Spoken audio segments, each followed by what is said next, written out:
안녕하세요. AI랑 의학이 만나면 과연 어떤 새로운 투자 기회가 열릴까요?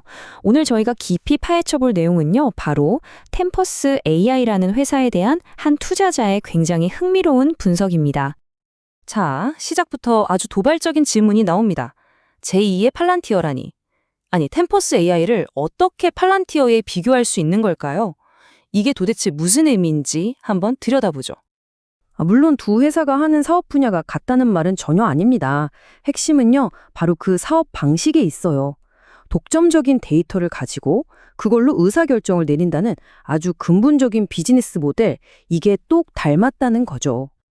한번 보세요. 팔란티어는 정부나 기업의 방대한 데이터를 분석해서 인사이트를 주잖아요. 템퍼스는 바로 그 모델을 고스란히 의료계로 가져온 겁니다. 임상 데이터, 유전체 데이터처럼 정말 복잡한 정보들을 분석해서 답을 찾아내는 것. 바로 이게 이 투자 논리의 심장이라고 할 수 있습니다. 자, 그럼 이 투자 논리의 가장 중요한 부분은 뭘까요? 네, 바로 이겁니다. 데이터 해자. 이게 뭐냐면요. 누구도 쉽게 따라오지 못하게 만드는 아주 강력한 경쟁력을 말하는 거죠. 경제적 해자라는 말이 좀 낯설게 들리실 수도 있겠네요. 아주 쉬워요. 옛날에 성 주변에 강처럼 둘러파서 적이 못 쳐들어오게 막았잖아요. 딱 그거 생각하시면 됩니다. 경쟁자들이 감히 넘보지 못하게 만드는 그런 독보적인 경쟁 우위를 뜻하는 말이에요. 그럼 템퍼스의 해자는 얼마나 깊을까요? 무려 10년이 넘는 시간 동안 데이터를 쌓아왔다고 해요. 유전체 데이터, 그러니까 DNA 정보부터 시작해서 조직 데이터, CT나 MRI 같은 영상 데이터, 그리고 전자 의무 기록까지. 와, 정말 상상 초월이죠? 이렇게 글자, 숫자, 이미지를 다 합친 걸 멀티모달 데이터라고 하는데요. 그 깊이랑 넓이가 진짜 어마어마한 수준입니다. 근데 그냥 데이터가 많기만 한 게 왜 그렇게 대단한 해자가 되는 걸까요? 그 비밀은 바로 미국의 아주 엄격한 환자 개인정보 보호법에 있습니다. 이게 워낙 까다롭다 보니까 다른 경쟁사가 좋아, 우리도 오늘부터 모아보자 한다고 해서 이 정도 규모와 깊이의 데이터를 다시 쌓는 건 거의 불가능에 가깝다는 거죠. 이게 바로 진짜 해자인 셈입니다. 그쵸. 아무리 해자가 튼튼하고 데이터가 많아도 그걸로 돈을 못 벌면 아무 소용 없잖아요. 자, 그럼 이제 템퍼스가 이 엄청난 데이터를 가지고 어떻게 실제 제품을 만들고 또 수익을 내고 있는지 한번 살펴보겠습니다. 첫 번째 증거, 바로 이겁니다. FDA 승인까지 받은 핵심 제품, XT 암검사. 템퍼스의 기술력이 어느 정도인지 이걸 보면 딱 알 수 있죠. 이게 어떻게 작동하냐면요. 생각보다 간단해요. 환자의 암 조직을 떼서 무려 648개나 되는 유전자를 아주 정밀하게 분석하는 거예요. 그래서 뭘 하냐? 암을 일으키는 바로 그 돌연변이를 딱 찾아내는 거죠. 이걸 가지고 뭘 할 수 있을까요? 네, 바로 환자에게 가장 잘 맞는 치료제가 뭔지 콕 집어주는 겁니다. 진짜 암 치료를 위한 내비게이션이라고 할 수 있겠죠? 그런데 이 검사 가격이 얼마일까요? 한번 보세요. 4,500달러. 이게 보험사에서 인정해주는 비용인데요. 우리 돈으로 환산하면 거의 600만 원에 육박하는 금액입니다. 와, 이 숫자 하나만 봐도 이 제품이 회사 매출에 얼마나 큰 부분을 차지하는지 바로 감이 오시죠? 자, 두 번째 증거입니다. ECG-AF 알고리즘.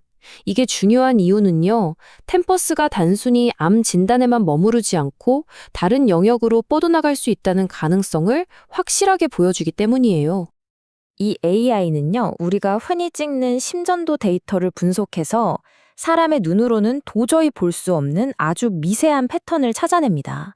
그리고 그걸 바탕으로 이 환자가 나중에 심방세동이라는 병에 걸릴 위험이 얼마나 되는지를 예측해주는 거죠. 이건 정말 엄청난 겁니다. 병이 생긴 뒤에 고치는 게 아니라 아예 생기기 전에 막는 예방의학의 시대로 넘어가는 걸 보여주는 거니까요. 자, 그럼 이런 멋진 제품들이 회사 재무제표에는 어떻게 나타나고 있을까요? 전망을 한번 보시죠. 2025년에는 매출이 무려 79%나 뛸 것으로 예상되고요. 더 중요한 건 바로 이겁니다.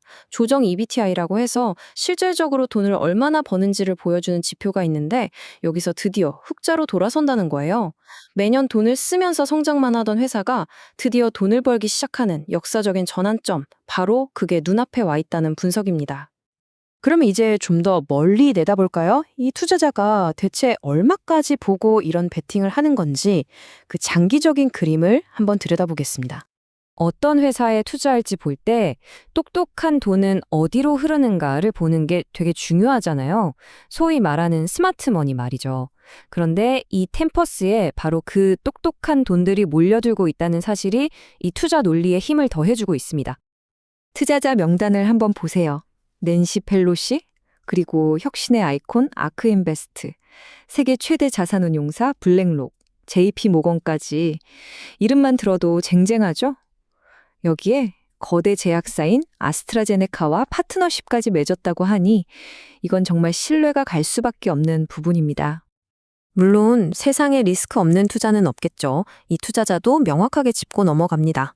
일단 지금 기업 가치가 좀 비싸다는 점, 이건 오직 예상을 뛰어넘는 성장이 나와야만 정당화될 수 있겠죠?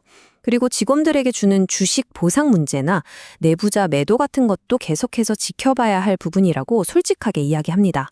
하지만 결론은 뭐냐? 이런 리스크를 감수할 만큼 이 회사의 성장 잠재력이 훨씬 더 크다는 판단인 거죠. 그래서 이 투자자가 그리는 최종 그림은 과연 어떤 모습일까요? 자, 한번 보시죠. 일단 1, 2년 안에 110달러에서 130달러를 1차 목표로 보고요. 그리고 궁극적인 최종 목표는 4, 5년 뒤 무려 600달러에서 700달러입니다. 정말 어마어마하게 야심찬 목표죠. 아니, 어떻게 이런 엄청난 목표 주가가 나올 수 있는 걸까요? 그 계산법은 이렇습니다. 만약에 템퍼스가 지금처럼 계속해서 본질을 잃지 않고 성장해 준다면 미래에는 지금의 거대 제약사들처럼 시가총액 100조 원, 120조 원도 충분히 가능하다는 겁니다. 그리고 그 시가총액을 주가로 환산하면 바로 600달러에서 700달러가 나온다는 계산이죠. 자, 오늘 우리가 살펴본 이 모든 분석은 결국 이 하나의 질문으로 모아집니다. 과연 데이터가 미래에는 질병을 치료하는 약이 될 수 있을까요? 이 질문에 대한 여러분의 생각이 바로 템퍼스 AI의 미래, 그리고 어쩌면 우리 의료의 미래를 결정하게 될지도 모릅니다.